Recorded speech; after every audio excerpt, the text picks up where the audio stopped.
The Pack-a-Punch machine, a machine that would level up your weapon to fight the endless hordes of zombies. First being introduced in World at War and now all the way through multiple different studios, the Pack-a-Punch machine has been through many changes, some for the best and then some that were just straight up weird. In today's video we will be going through every single iteration of the machine, and I mean every single one. I won't be mentioning the steps to unlock or get access to the machine in each map, as that feels like it doesn't really have much to do with the machine itself, unless it's absolutely necessary for the specific version. So if you're curious about some wacky versions that are out there, or just want to be taken back through the Pack-a-Punch history, be sure to sit back, grab a snack, and keep yourself hydrated, because this is gonna be a long one.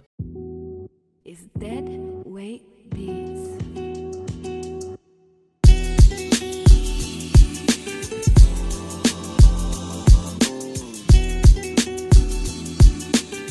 World at War was the first time zombies was introduced to the world of Call of Duty. But the interesting thing about it is the fact that the Pack-a-Punch machine wasn't in the game until the very last DLC map, Der Is. Some of you might know this map from Black Ops 3, which was called the Giant, but this is the actual first version of it. And here the Pack-a-Punch machine was first introduced. This version of it is as classic as it can get. Simply the classic teal colored with the simple 40 style sign. This version of the machine will be a running style throughout the next few Call of Duties. Now the Pack-a-Punch camo itself is okay in my opinion. I know that there is a part of the fan base that loves the camo, but honestly there are some seriously nicer versions down the road in the future CODs. As for that, there isn't much to say about this version, as this was the first time we have ever seen the machine and it was only on one map.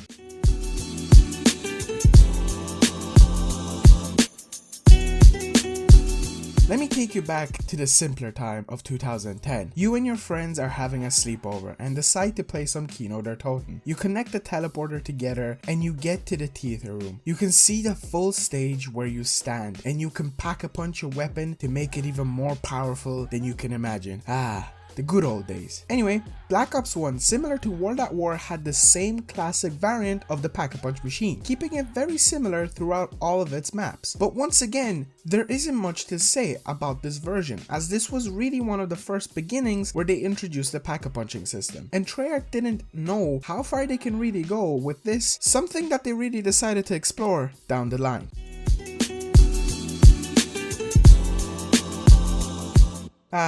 Black Ops 2. A fan favorite zombies version that somehow, in my opinion, still has some pretty bad maps to be considered one of the best versions of zombies. But it's not as bad as Black Ops 4, right? Anyway, once again, Treyarch decided to just keep the machine the same, the camo the same, everything the same. Or was it? Finally, for some of the maps, for once, you didn't only get the same camo on your weapon. It was different. And on top of all of this, they introduced a new addition to the machine, which was attachments. Now, whenever you pack-a-punched, you also got a sight and some other attachments that were determined by how many times the gun itself was pack-a-punched. With the last DLC of the game, Treyarch decided to introduce one of the best maps they have had in the years prior to that. Origins.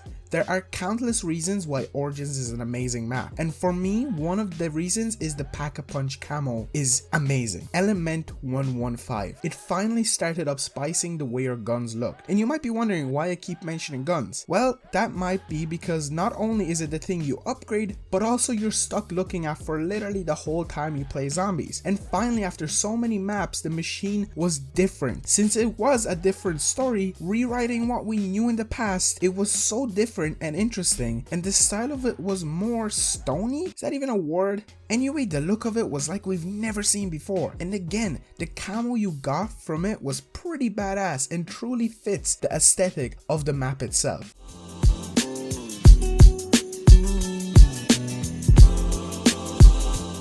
Now before we move on to Black Ops 3, unfortunately Exo Zombies came before that. Now this was the first time a studio outside of Treyarch has attempted the zombie game mode, and honestly I'll give it to them. It was different, very different, especially with the pack-a-punching system, or should I call it leveling up system? See, now for some odd reason Sledgehammer decided to make pack-a-punch no longer have the 5,000 point requirement and get a weapon that dealt more damage. Now you had to pay a lesser fee, but it kept growing as you kept leveling up your weapon, as there were many upgrades. And this time around, instead of the weapon having one camo, there was a lot of different variations and additions of attachments, which was similar to Black Ops 2 system. But since there are so many upgrades, there are plenty of different variations of each of the weapons, some beneficial and well, some not so much in my opinion. Now, I'll be honest, I was not bothered to fully upgrade the weapons for this video since it's actually not a very easy zombies game mode in my opinion. But throughout all of the maps, the same system was implemented in the exact same way of leveling up. This wasn't much of a pack-a-punching machine, so you might be thinking I should have not included this. But in my opinion, it was. It's a different way to make your weapon more powerful, and I considered that a pack-a-punching system. This move felt like Sledgehammer did not want to copy and paste the same pack-a-punching system from Treyarch due to them not wanting to be called copycats by fans, but everything else felt so much similar to Treyarch's version, this still happened. I honestly don't think we're ever going to be getting an Exo Zombies sequel, so this can just be swept under the rug. Sorry to all the Exo Zombies fans. I just realized I'll be playing with fire in this video, pissing off some people, but you gotta do what you gotta do.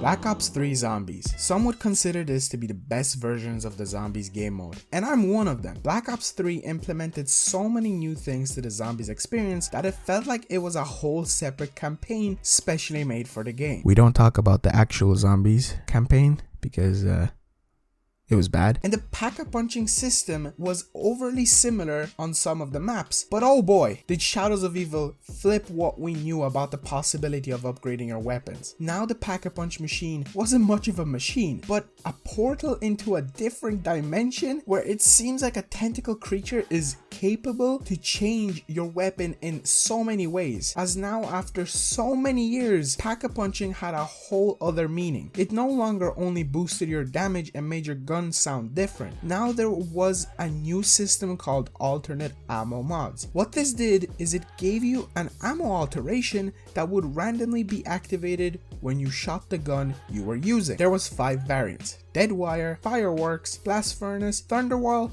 and Turn. Now we haven't really seen this kind of system before in Zombies, and I honestly feel like Treyarch took what Exo Zombies had with the continuous upgrades and essentially changed it to make you just pack-a-punch twice to simply swap your ammo mod. Now the disadvantage to this is the fact that it was random, so you were never able to choose which ammo mod you wanted until you got it through the continuous paying of 2,500 points. But from what we know, Treyarch has learned from their mistakes and have improved in the most recent Zombies adaptation, which is Cold War. Also, instead of you receiving random attachments, you were able to customize your weapon in the main menu of the game, which was a huge improvement from the previous versions, as the pack-a-punching system in previous games could have given you some all-out bad sights that could affect the way you play the game. Another absolutely insane and cool bit about Black Ops 3 Zombies were the camos for pack-a-punching. Each map had its own version of the camos, which really spiced up the gameplay and the style of each map, making them all feel so much more unique. All of these things that were implemented into what the pack-a-punch machine was very cool. And to see this new style of the machine itself being a portal in Shadows of Evil was something out of this world. This will always make the maps on Black Ops 3 so much more different and special from what we've seen before.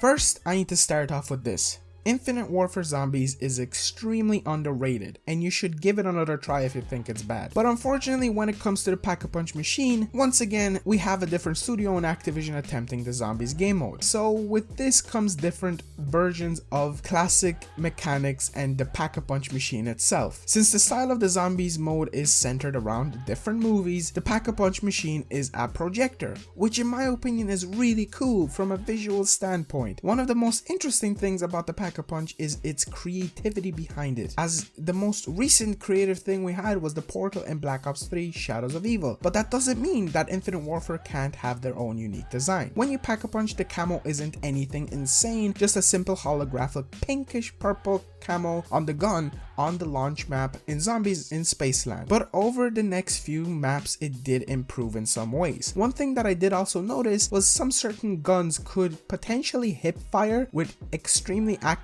accuracy, as you can see in the gameplay. For example, this is the DMR with just the first Pack-a-Punch, and it was basically a hip-fire machine. So in a way, they also did spice up the way the weapons worked in the game mode, which was, I guess, really cool. This time around, instead of following what Black Ops 3 introduced, which was the alternate ammo mods, Infinite Warfare Zombies didn't even have double Pack-a-Punching unless you completed the Easter egg on certain maps. And I gotta say, some of these boss fights are actually very challenging, so to even get to that point would be a tough journey. But apart from that, I feel like the Pack-a-Punch machine in Infinite Warfare Zombies isn't much of an upgrade from previous CODs, but it definitely is different from the way it looks.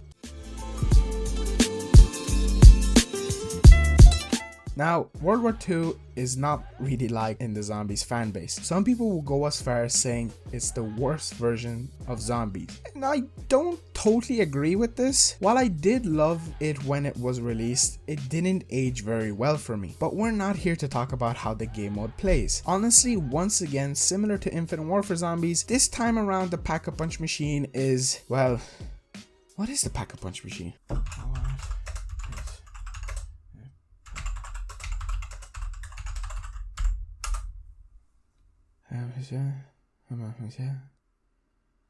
Huh.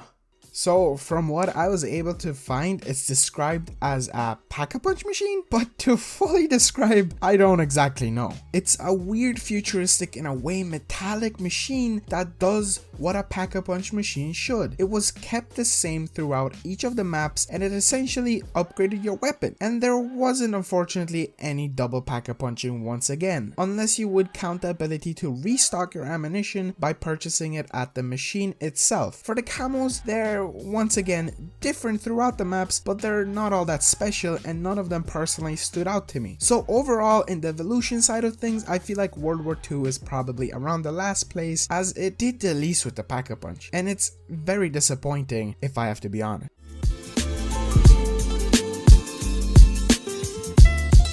Black Ops 4. What's there to say about this? Well, actually nothing. So let's just get into the Pack-a-Punching, because there's quite a bit to say. Treyarch decided to essentially implement the same Pack-a-Punch ammo mod system, but get rid of some of the ammo mods. And also, for the first time in COD history, both Jug and Double Tap itself were not in the game. While with Jug you automatically always had it on you, Double Tap was a different story. Now Pack-a-Punching had Double Tap mixed in with it. This wasn't very well accepted throughout the fanbase, and even to this day it is heavily frowned upon. The way this worked was every single time you double Pack-a-Punch, it cost you around 2,500 points until you reach the max amount of Pack-a-Punching, and then to change the alternate ammo mod itself, since you weren't able to choose which one you wanted, it only cost you 1,500 points. Now the issue with this was the fact that you basically had to be constantly on top of the Pack-a-Punching, and this wasn't very fun. For the look of the machine in Black Ops 4, it's honestly nothing special, as the normal version of the machine stuck around for the Ether storyline, and for the new story, which was Chaos, the Pack-a-Punch machine was heavily inspired by the one in Shadows of Evil, but the only difference being that the tentacle monster that sucked up your gun wasn't around, unfortunately. But aside from the looks and the odd decisions to hide Double Tap behind the Pack-a-Punching system, Black Ops 4 didn't really implement anything that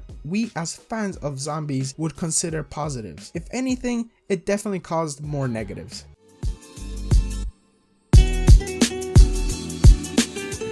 When I said we will be going into every single version of the Pack-a-Punch machine, I meant it. See, there has been many different versions of it and different approaches that were taken onto the Call of Duty franchise. I'm not going to be going into insane details, but well, let's just start off with the first one, which is Call of Duty Zombies iOS and Android versions. There isn't much to say apart from it's essentially Black Ops 1, but worse graphics. And the machine itself behaves the exact same as it would in Black Ops 1. I'm not sure if I got any gameplay of it for this video, so here's a terrible screenshot of something. Now, let's talk about the spicy, sexy, and very different Pack-a-Punch. This version of the Pack-a-Punch is from the Call of Duty China, and let's just say it's very different in the way it looks. It's very futuristic and behaves in the exact same way, but it doesn't resemble any kind of machine we've seen before. But there was a slight disadvantage. It wasn't all that good. It didn't restock your ammo or make that much of a difference on the weapon's damage. So apart from its different looks, Call of Duty's China, Zombies game mode in general, and its Pack-a-Punch machine were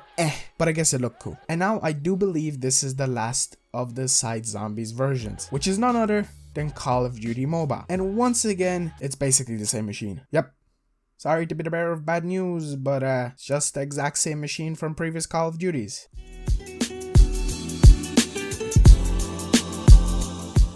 And now the grand finale, the most recent iteration of the Zombies game mode. We might just be in a few months into Call of Duty Cold War, but I think this Pack-a-Punch version is my favorite. It's basically improved on everything it has done wrong in the past. Kinda. See, the machine itself and the way it looks on the machine is basically the classic version of the machine we've seen in the past. But it's very different. Now having a massive engine style of a thing, and finally after so long, you had the choice to choose which ammo mod you wanted. Unfortunately, double tap as of now hasn't returned, and from what it seems, it's still hidden behind the Pack-a-Punching system, but it's definitely better than it was in Black Ops 4. In general, I really like the things that are currently happening with the Pack-a-Punch machine in Cold War, and I'm so curious where they're gonna go with this. We haven't really exactly seen it in the Firebase Z trailer, and I do know that the map will be dropping not too soon, but from what I've seen in the trailer, I do believe I spotted it in Spawn. I'm not 100% sure if this is the exact location of it or if this is the exact machine, but it does resemble it a lot. So that's going to be it for the video. This was probably one of my most kind of worked on videos I've done in a while. I spent a few days working on the script, recording gameplay, editing the script. Thank you so much to my friend Memewave. He helped me out a bit with this script and stuff to say. So huge shout out to him, and huge shout out to you guys. We hit 12,000 subscribers not too long ago. I know I already mentioned in my previous videos, but it's insane. So if you're new here and you somehow made it this far, be sure to subscribe and like if this video did make sense or was it good in any way. I still yet to edit it and stuff like that, but this was a fun thing to go through. So if you by any chance maybe want to see more of these kind of videos, be sure to subscribe and comment down below what would you like to see the evolution of in Zombies, because there's quite a few things that in my opinion have changed throughout what we've seen from World at War to Cold War, and even through all of the different studios. So not to make this video any much more long as it is already ridiculously long as it is, I will see you all guys in the next one. Peace out.